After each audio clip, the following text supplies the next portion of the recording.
Jake, can you maybe just take us through all of the emotions of what last night's game was? Yeah, I mean, I think it's something you're pretty prepared for when coming into this tournament, especially against Calgary. Lots of people touched on the battle of Alberta, and I think it shows in this tournament that it doesn't really matter what level that's at. It's always apparent in the game that that's the way it's going to be, and Calgary always tends to bring a pretty heavy team to this tournament. So for us, it was just not backing down and sticking together as a group.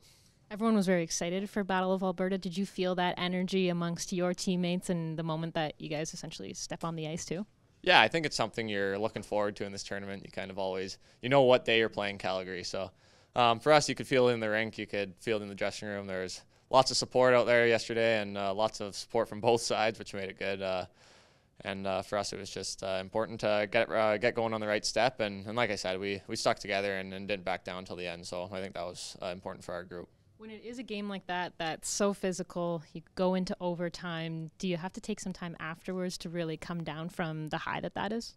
Yeah, I think you take bits and pieces from that game to learn from and read off of and change things. But yeah, exactly. For us, it's coming down off that game and resetting today. Obviously, we have a good day coming up here. We had a good practice this morning, and I head to Duncan Keith's house here this afternoon. So for us, it was a good game to go into a day off. Obviously, we would have liked a better result, but it was a good game for our group, and lots to learn from, and then taking it tomorrow against Vancouver.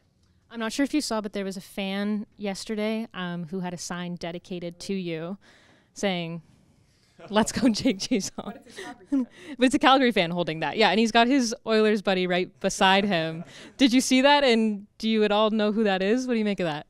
I didn't see it at the time. I do know how it is. I think it happened at the end of the second period. There's when I learned that it happened, and that was a pretty heated time in the game. So emotions were running pretty high. So not too much going on outside of the game in that time. But funny enough, it's my grandma's neighbor in Osoyoos. So he's been following me for a while, and his name's Bodie. So he's a good little hockey player himself, and it's cool to see him make the trip up here to give me some support. He's got the Flames hat on though.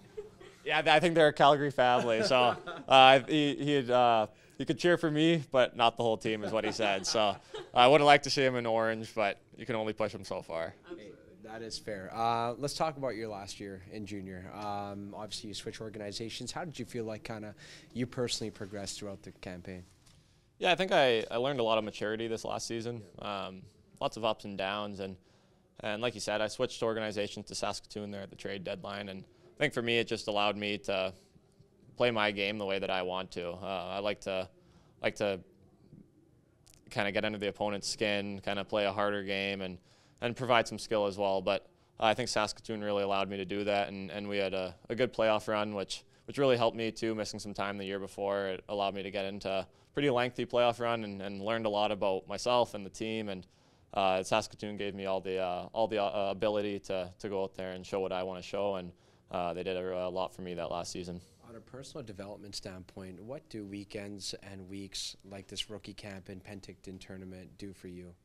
Yeah, I think it's getting yourself into a spot that you want to be at moving forward into camp. And for me, I want to show that I can play up and down the lineup. I can play a depth role. And like I said, I like to get under the skin, kind of get into the dirty areas. And I think I like to do a good job of that, and I think there's definitely room for that in this tournament. Like you said, it was a pretty emotional game yesterday, and to stick up for your teammates and to stick together shows a lot for this group. And for me, it's just establishing myself in the best way that's going to give me a chance to keep moving up the ranks. And I think you're changing your game and improving spots that you need to improve on. And I think for me, it's just recognizing that this weekend and taking it as I go. What's it going to take for you to find success when you turn pro this season? I think for me, it's learning bit and bit every day. Coaching staff does an unbelievable job in helping young guys come in, and they're chatting to us lots, showing us video and areas that we can improve on, and a lot of it's new system, new team, new coaching staff. So I think the more they help, the more you feel comfortable, and they've been doing a great job at that. And for me, it's just sticking true to myself of what I can do and the game that I like to play. And Edmonton does a great job at providing the tools you need to develop. And for me, it's lots of confidence going in, like I said, moving forward into camp. I've ask a couple of guys this question, so don't mind me if you've heard it before. In the last few years, as your kind of career has matured and developed, and now you're getting ready to turn pro, do you get to understand and truly believe firsthand what it truly takes to become a good pro? Because it's more than just what meets the eye. There's a lot of underlying things that go into being a good pro. Yeah, no, for sure. I mean, what you see on the ice is a pretty small percentage of what it takes. Don't think a lot of people realize that. So I thought this summer was big for me in recognizing that. I skated with pro guys all summer, and it's not just the hour you're on the ice. You're there an hour before, hour after, and I think that's what really separates junior from pro. And obviously I haven't experienced a lot of that yet, but you can pretty quickly pick that up as a young guy coming in of how much work these guys put in, and learn from a lot of great guys in the past kind of 2-3 years, of guys that have been at this camp, guys that have been in Edmonton, and I think you can just pull pieces from as many guys as you can, and if you're able to do that, you're going to be in a pretty good spot. So yeah, I've definitely learned a lot away from the rink as well, and I think that's definitely helping me move forward on the ice. Who are some of the pro guys that you skate with in the summer?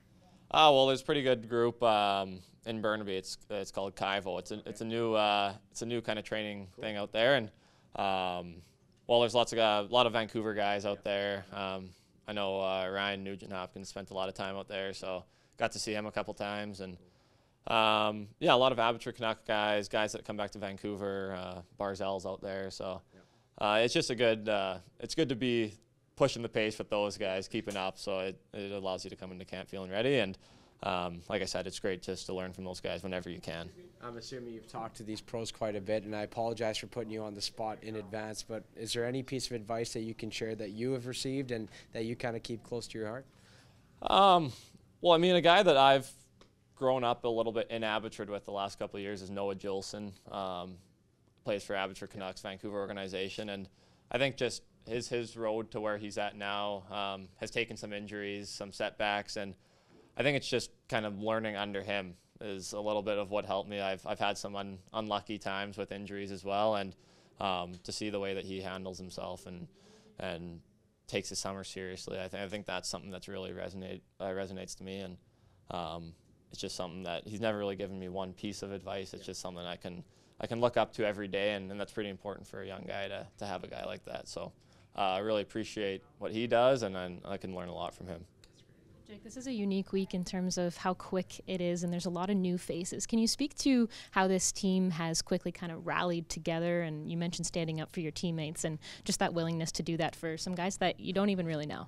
Yeah, I think you touch on different guys, and you have different experiences with a bunch of guys. Obviously, I was down in Bakersfield to end the year one year with Savoy and Tullio, and played against Gruby my whole life. So for me, it's just everyone's in it for the same reason. Everyone wants each other to succeed. Everyone wants success for themselves. So I think that when you're standing up for your teammates and you're creating bonds, the team's just going to perform better.